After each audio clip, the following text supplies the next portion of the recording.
normale supérieure à l'amphi Kocc Barma Fall. Donc, mais l'idée de la création même du syndicat remonte aux années 95-97, avec la fameuse grève de la fin de 1997. Donc, mais après la création du SAEMS, en 2001, le SAEMS est resté 3 ans avant de recevoir le récépissé de reconnaissance officielle. Donc c'est en 2004 que le SAEMS a pu recevoir ce récépissé.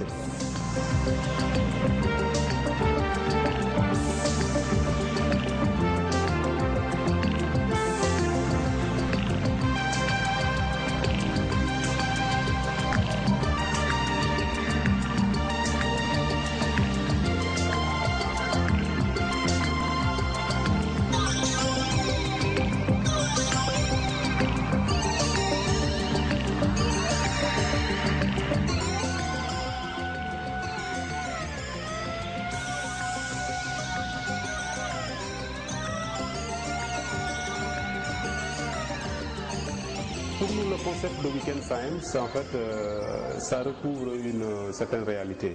Donc, ça part du principe que le SAEMS, comme on l'a toujours dit, n'est pas seulement un syndicat de revendication. Hein. C'est vrai qu'il y a cette fonction de revendication, mais aussi, nous mettons beaucoup plus l'accent aussi sur la formation, mais aussi la réflexion par rapport aux problèmes de l'éducation, mais aussi de la société. Donc, c'est ce qui nous a amené au niveau de l'association départementale à initier ce que nous avons appelé le Week-end SAEMS. Et ce Week-end SAEMS, comme on l'a dit, est à sa troisième édition.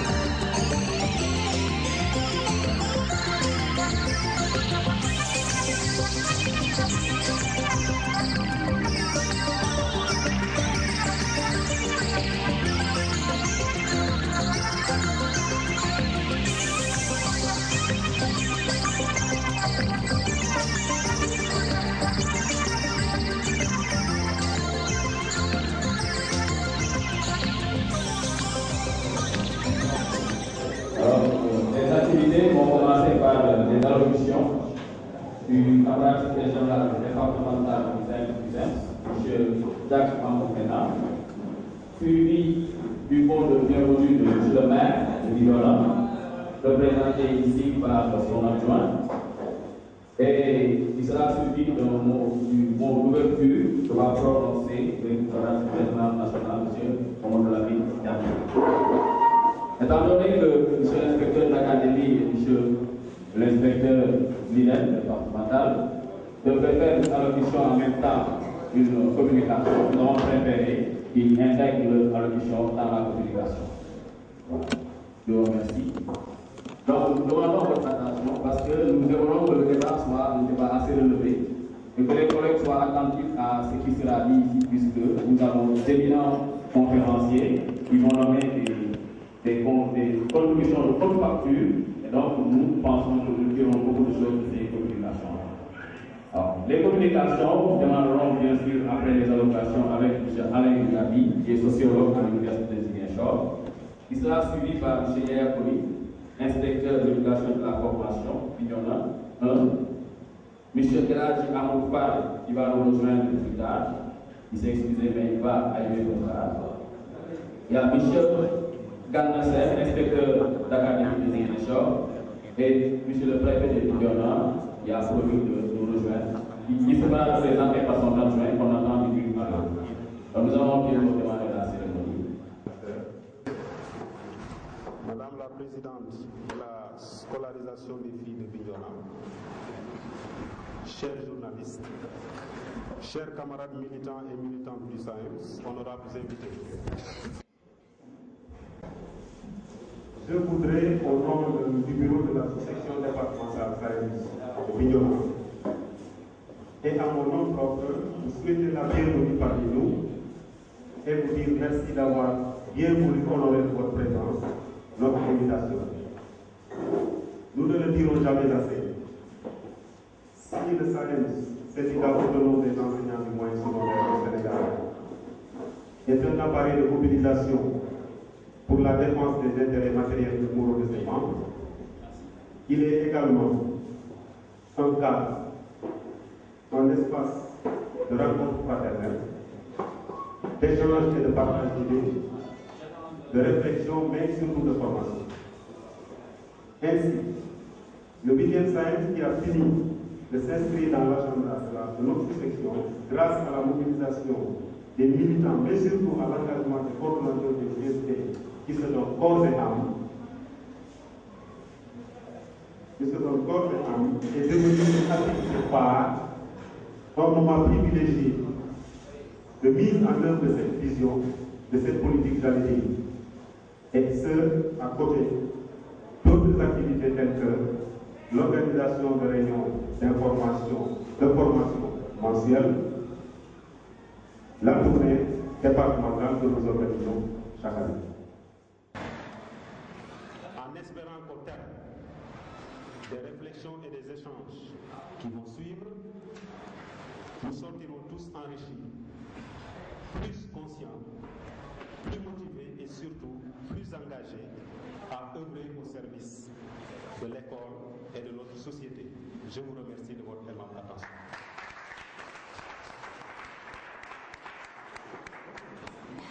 Je suis très heureux de me retrouver ici, parmi vous, au nom de l'institution que je représente, l'institution municipale. Je vous souhaite la bienvenue au nom du maire Mamadou Lamine Keita qui va bientôt arriver. Il a tenu à venir, même si il m'a délégué pour venir à cette cérémonie, puisque dans le cadre des répartitions des tâches, je suis le maire chargé de l'éducation, donc c'est ma compétence, mais il a estimé que vraiment cette rencontre était de haute facture et que c'était bon que lui-même, en tant que titulaire, puisse venir se présenter, vous encourager et vous dire que vous avez trouvé la bonne formule.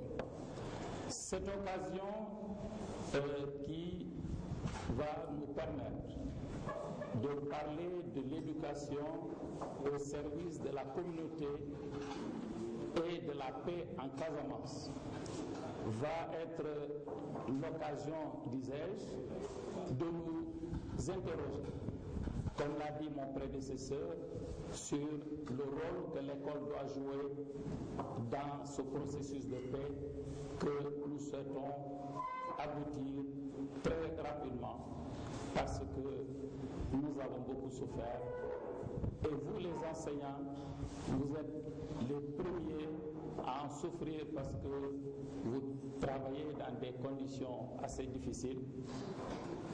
Mais puisque la paix est très proche, mais c'est tant mieux, nous allons souhaiter et tout le monde se mettra pour que vraiment la paix soit une réalité. Et c'est comme ça que vous avez compris pour dire aujourd'hui quel est le rôle de chacun d'entre nous pour que la paix tant souhaitée puisse revenir. C'est comme ça que je tiens à vous féliciter et féliciter Monsieur le secrétaire général qui aussi vous accompagne parce qu'il est à Dakar, on connaît des secrétaires généraux qui sont à Dakar et de là-bas ils donnent des ordres et vous exécutez. Mais celui-là il a dit je suis là avec vous, nous allons parler ensemble et ensemble nous verrons quelle est notre partition dans ce processus de paix. Je vous remercie. Merci.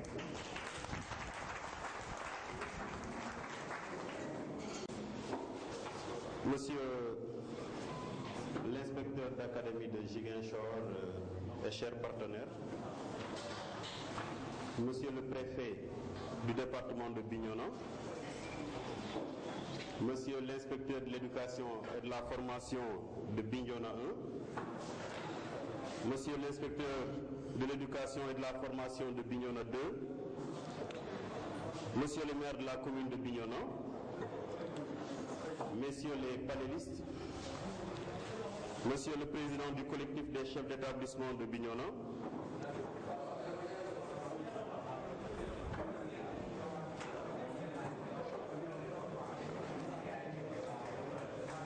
Monsieur le président de l'Union départementale des associations de parents d'élèves et d'étudiants de Bignona, Monsieur le secrétaire général de la sous-section départementale du SAEMS-CUSEMS de Bignona, Monsieur le secrétaire général de la sous-section départementale du SAEMS-CUSEMS de Ziguinchor, Monsieur le secrétaire général de la sous-section départementale du SAEMS-CUSEMS de Oussouye, Monsieur Chérif Diédiou, doyen du SAEMS-CUSEMS de Bignona et membre du conseil consultatif, Monsieur Mamadou Lamine Koli, membre de la commission administrative du SAEMS-CUSEMS et proviseur de Tendouk, Monsieur Alioune Badara Ndiaye, membre du bureau exécutif national et principal du CEM de Djeba, Mesdames et Messieurs, chers camarades du SAEMS-CUSEMS, chers invités, chères actrices et acteurs du système éducatif sénégalais, nous voici encore réunis ici à Bignona à l'invitation de la sous-section départementale pour célébrer le week-end SAEMS-CUSEMS qui figure en lettres d'or dans l'agenda national de notre organisation syndicale.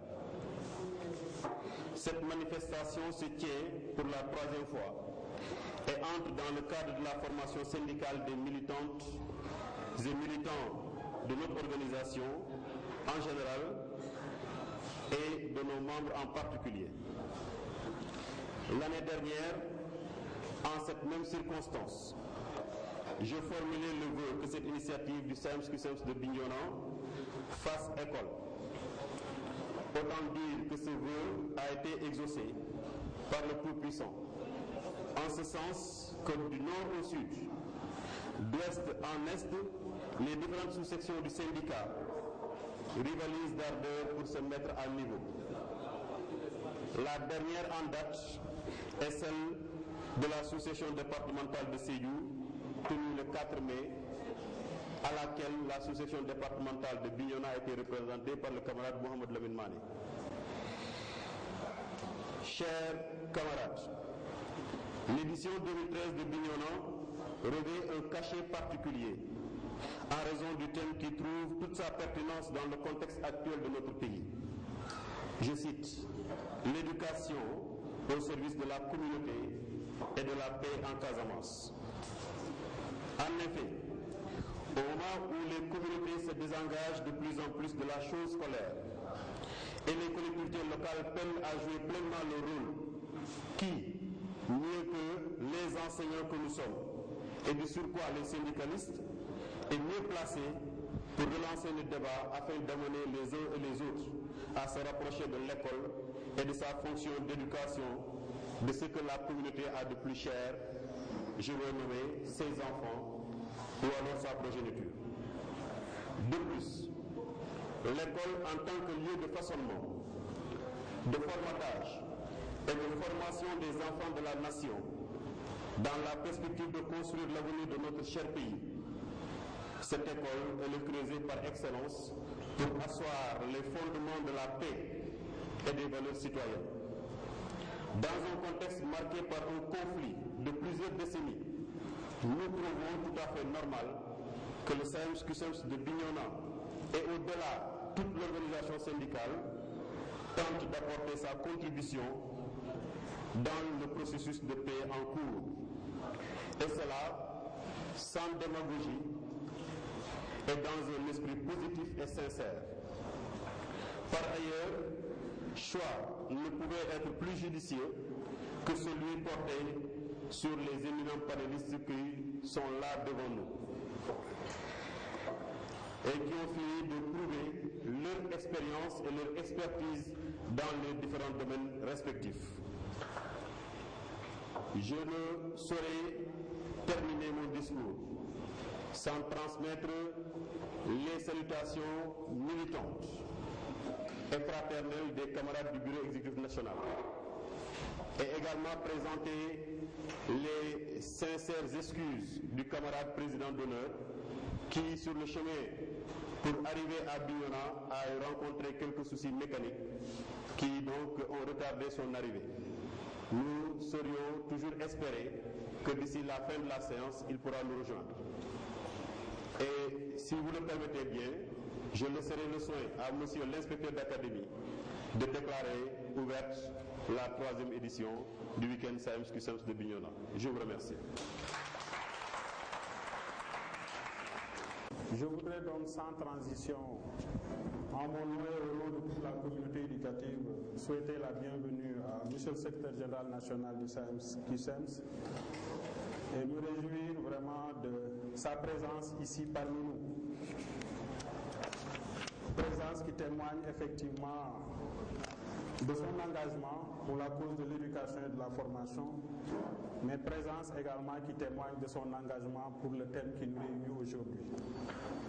Je voudrais donc lui souhaiter un bon séjour, un excellent séjour dans notre belle région à laquelle il est très habitué maintenant, et souhaiter que ces travaux-là puissent se dérouler dans de très bonnes conditions et qu'au sortir de ce week-end qui a fini aujourd'hui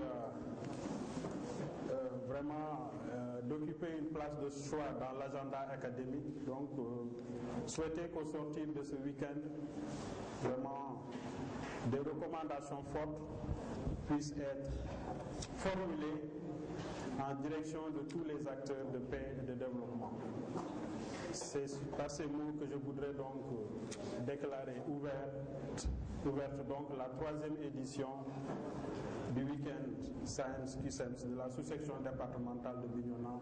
Je vous remercie de votre aimable attention. Cette réunion commencera par l'audition de M. Alain Gouyabi. M. Alain Gouyabi est sociologue, enseignant-chercheur au département de sociologie vers sciences économiques et sociales de l'Université de Ziguinchor. Messieurs les inspecteurs, Monsieur le maire, Messieurs les secrétaires généraux, Mesdames et Messieurs, chacun en son titre et qualité, chers collègues. C'est un plaisir de partager cet après-midi avec vous et surtout de partager cette réflexion autour de ce que j'ai appelé dire et faire école dans un contexte fragilisé. Déjà ajouter peut-être 2 ou 3 éléments de présentation pour savoir d'où est-ce que je parle. Évidemment, je parle de la casquette de sociologue, mais plus particulièrement d'un sociologue qui s'est intéressé aux politiques éducatives, les réformes d'une certaine manière qui se font dans notre système, que ce soit au niveau du supérieur ou en tout cas dans les autres domaines. Et actuellement, nous menons une étude sur les violences scolaires et son débordement dans l'espace public. Donc c'est au regard de ces différents éléments que je vais discuter avec vous à partir d'un questionnement qui est finalement le suivant. Que faire pour une école performante au service d'une société qui en a tant besoin? Non pour y apporter une réponse qui peut sembler moralisatrice, mais plus pour poser les bases d'une réflexion collective. Pour ce faire, je commencerai par partager avec vous une conviction. La conviction d'un grand chercheur et penseur sénégalais du nom de Cheikh Anta Diop qui nous disait ceci: chaque pays avait le poids des cerveaux de ses chercheurs et de ses cadres scientifiques. Autrement dit, la véritable richesse pour notre Sénégal, c'est nos cerveaux, c'est-à-dire l'intellect sénégalais. Nous sommes dans un pays pauvre, en richesse minière, naturelle, mais Dieu nous a donné de l'intelligentsia et ça, c'est une de nos forces. Et donc, à partir de cette conviction, mon plan de présentation sera structuré autour de 3 points. En premier point, je reviendrai sur école et société, des liens séculaires, quels sont ces liens-là qui unissent l'école et la société. Dans un deuxième point, sur le contexte qui a fragilisé cette institution à travers 2 points d'entrée, l'école elle-même et la société. Et enfin, est-ce que l'école est reproductrice ou limitatrice de violence? Concernant le premier point, à savoir l'école et société. L'école, nous le savons, c'est une institution qui est très ancienne et qu'on voit déjà au temps des Égyptiens et des Grecs Il y avait déjà des formes d'école. Pour les philosophes, on sait d'où vient le nom académie et lycée. Ça nous vient notamment des philosophes grecs. Et donc l'école est très ancienne dans sa dynamique de transmission structurée de connaissances. Ceci pour dire que la relation entre l'école et la société elle-même, elle est très ancienne. Autre point important, ça va être l'accumulation des déceptions et des traumatismes et des frustrations scolaires qui peuvent jouer dans l'engagement armé.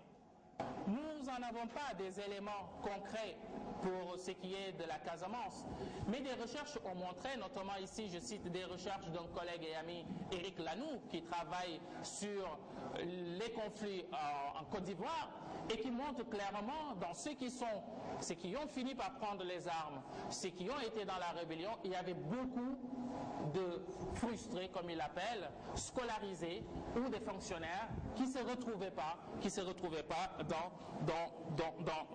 dans le système. Donc l'accumulation de ces déceptions et de ces frustrations scolaires peuvent, à certains endroits, évidemment combinés à d'autres facteurs, ce n'est pas seulement cet élément, mais combinés à d'autres facteurs, peuvent produire à des situations un peu désastreuses.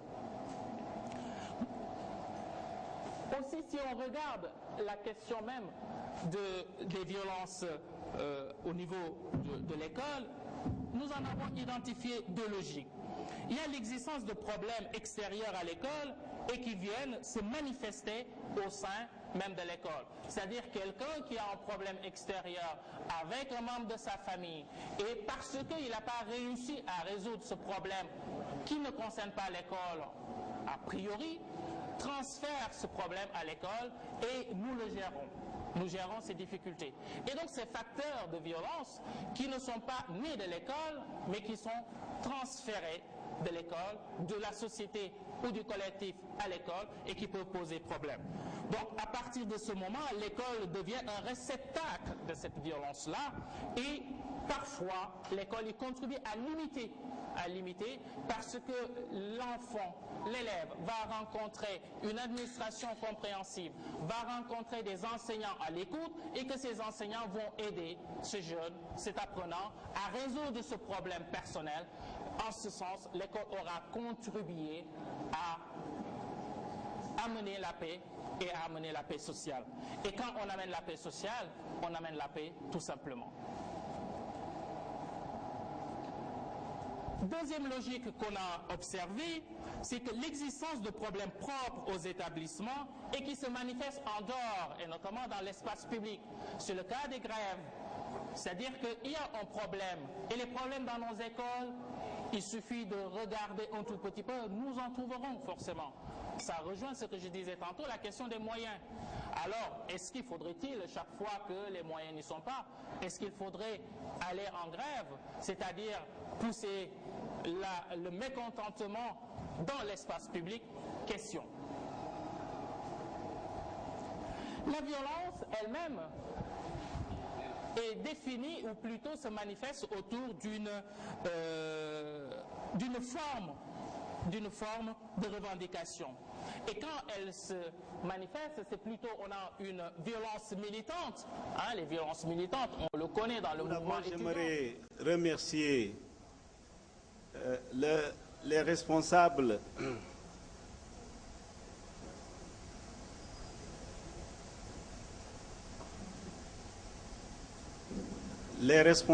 du SAEMS, M. Mané et ses collègues, d'avoir initié cette rencontre. Et nous sommes, je viens d'assister à la deuxième rencontre de cette nature, puisqu'il y a une rencontre que j'ai ratée. La première, c'était centré sur comment, de manière pratique, on devait utiliser les feuilles de déplacement, puisque la question des déplacements constituait la source de grève et ça perturbait notre espace scolaire. Cela nous a permis d'aboutir à des conclusions importantes et qui nous ont valu en 2011 et même en 2010 de faire des progrès importants dans la stabilisation de l'espace scolaire. Aujourd'hui, il nous invite encore à agiter un peu, et c'est dans le prolongement de la première rencontre, en nous invitant à réfléchir sur la thématique relative à l'éducation au service de la communauté et de la paix en Casamance. J'avoue, quand ils sont venus me voir dans mon bureau, je me suis posé la question de savoir